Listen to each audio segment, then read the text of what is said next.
मेहमानी हूँ, SDPI का national secretary हूँ और अभी सेंटर की एक 2 अफराद की टीम बिहार का दौरा कर रही है, पूरे बिहार का। मैं और मेरे साथ में हमारे पार्टी के national general secretary Mohammed Shafi साहब भी हैं, दूसरी जगह इस वक्त हैं और पूरे बिहार का दौरा कर रहे हैं कि आगामी जो इंतखाबात सामने हैं, इस असेंबली इंतखाब में हमारी पार्टी की हिकमत अमली क्या होगी, हम किन किन सीटों पे लड़ेंगे और दूसरी पार्टियों के साथ हमारा तालमेल क्या होना है। ख़ास तौर पर पार्टी ने जो इस रियासत की, इस सूबे की सियासत को समझा है, तो हम ये समझ रहे हैं कि पिछले 30 साल से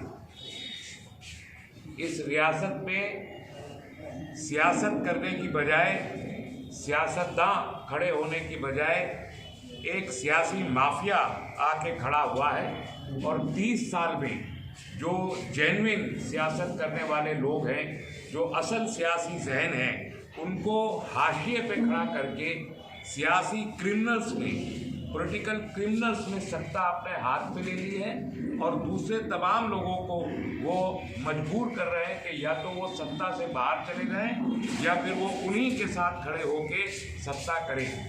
ये वो माहौल है जिसमें जो हमारा देश का मल्टी पार्टी डेमोक्रेसी, कसीर जमाती सियासत का जो हमारा कानून है, ये उसे डिस्करेज करता है और पॉलिटिकल ब्लैकमेलिंग करके जो सत्ता का असल सुख एक आम आदमी तक पहुंचना चाहिए, एक गरीब आदमी तक पहुंचना चाहिए, वो नहीं पहुंचता, जिसके नतीजे में करप्शन बढ़ रहा है और उस करप्शन का नतीजा है कि आज पूरे बिहार की हालत, चाहे वो तालीमी हो, चाहे वो इक़्तिसादी हो, एग्रीकल्चर की हो या ट्रेडिंग की हो या इकोनॉमी हो, इन सब में बिहार पिछड़ता चला गया और क्रिमिनलाइजेशन का आज ये आलम ये है कि यहाँ किसी की जानो माल महफूज नहीं है। तमाम जो इंफ्रास्ट्रक्चर है वो चरमरा गया, चाहे रोड का इंफ्रास्ट्रक्चर हो, चाहे बिजली का इंफ्रास्ट्रक्चर हो,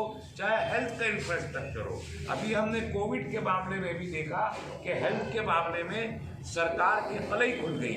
1 करोड़ के लोगों ने मूवमेंट किया, 1 करोड़ लोगों ने मुल्क के मुख्तलिफ हिस्सों से, बिहार में रहने वाले हमारे प्रवासी मजदूर जो मुख्तलिफ सूबों में देश के रहने पे मजबूर थे, और हम ये कहते हैं कि मजबूर किया जाता है बिहार के लोगों को कि वो दूसरे सूबों में जाके मजदूरी करें। हालांकि बिहार एक सर्वसंपन्न, एक मुकम्मल अपने आप में रियासत है जिसके पास रिसोर्सेज की कोई कमी नहीं है, लेकिन सियासी करप्शन की वजह से आम आदमी तक वो चीज़ें नहीं पहुंचती, जिसके नतीजे में पलायन होता है और मजदूर एक दयनीय स्थिति में, बहुत ही ख़राब हालत में दूसरे सूबों में जाके मजदूरी करते हैं।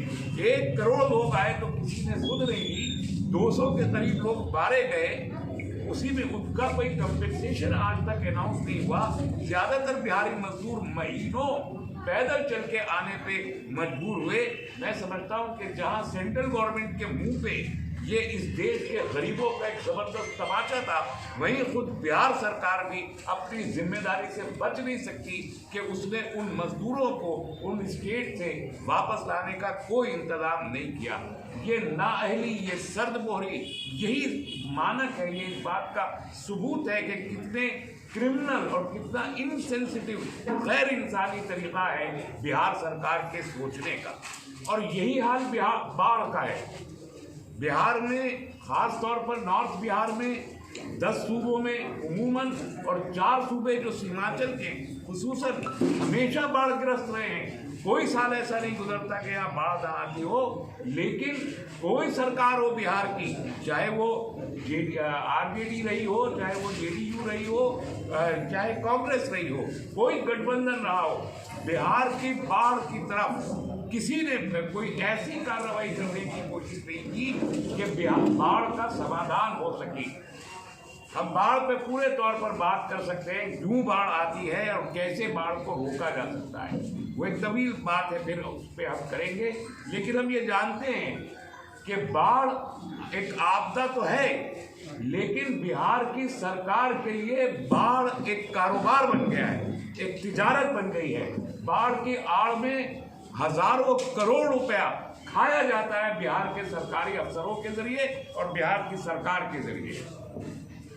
2008 में तकरीबन 50,000 करोड़ रुपया वर्ल्ड बैंक से सीधे बिहार की सरकार को भेजा गया, सिर्फ इन 8 जिलों में बाढ़ को नियंत्रण करने के लिए।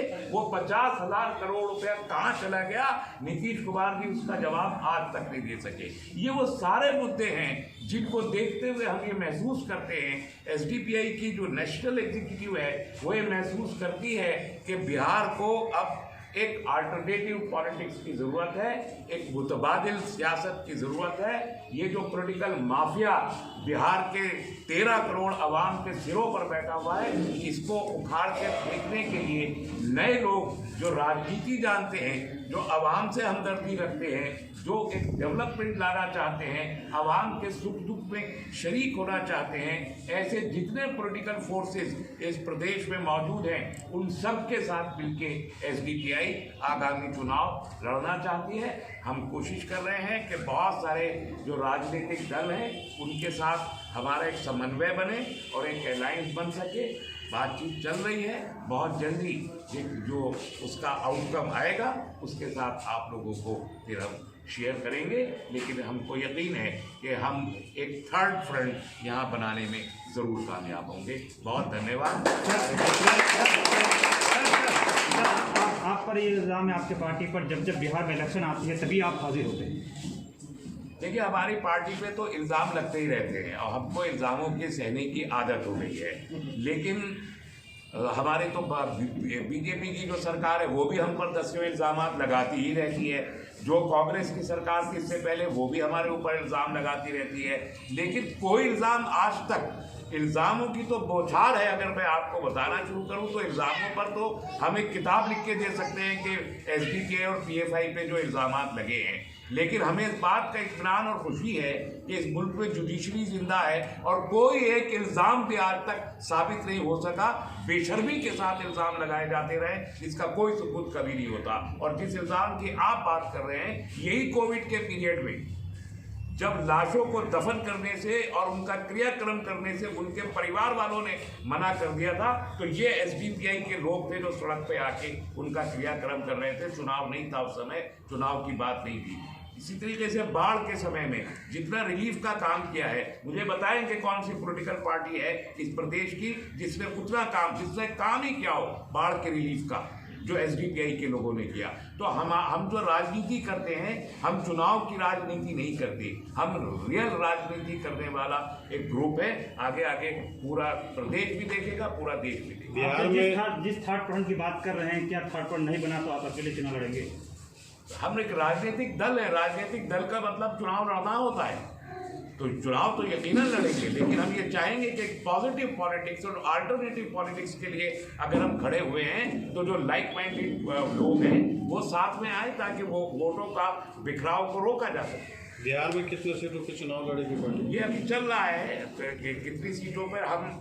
हम चुनाव केवल चुनाव लड़ने के लिए नहीं लड़ रहे हैं, हम चुनाव जीतने के लिए लड़ रहे हैं। तो जो रणनीति होती है चुनाव लड़ने की, उस रणनीति के अनुसार हम अपने कैंडिडेट लॉन्च करेंगे। जहां हमारा पार्टी का स्ट्रक्चर मौजूद है, पार्टी मजबूत है, वहां हमारे कैंडिडेट यकीनी तौर पर होंगे। आज की तारीख में मैं सिर्फ इतना कह सकता हूं कि तकरीबन 30 से 35 सीटों पर पूरे प्रदेश में हमारे उम्मीदवार होने की उम्मीद की जा सकती है। हमारे नसीब